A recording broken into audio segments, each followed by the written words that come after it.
સુરત શહેરના રાંદેર વિસ્તારમાં પોલીસે અનોખી ચોરીનો ભેદ ઉકેલતા 2 શખ્સોની ધરપકડ કરી છે। આરોપીઓ પોલીસથી બચવા માટે મહિલાનો વેશ ધારણ કરી ચોરીની ઘટનાને અંજામ આપતા હતા।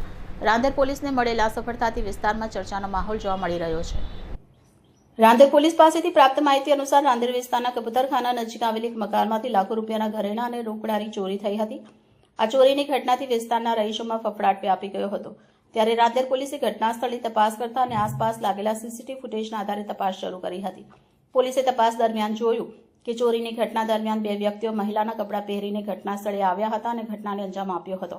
આ વેશના કારણે સામાન્ય રાહદારીઓને તેમની શંકા ન પડે, પરંતુ પોલીસે ટેકનિકલ આધારે તપાસ કરતા આરોપીઓના ભેદ ઉકેલી કાઢ્યા છે। રાંદેર પોલીસે આ મામલે 4 ઇસમોને ચોરીમાં સંડોવાયેલા હોવાનું જણાતા 2 શખ્સોની ધરપકડ કરી છે। બાકીના 2ની શોધખોળ હાથ ધરવામાં આવી છે। પોલીસે ચોર ઇસમ પાસેથી ચોરી ગયેલા ઘરેણાંમાંથી મોટો હિસ્સો જપ્ત કર્યો છે।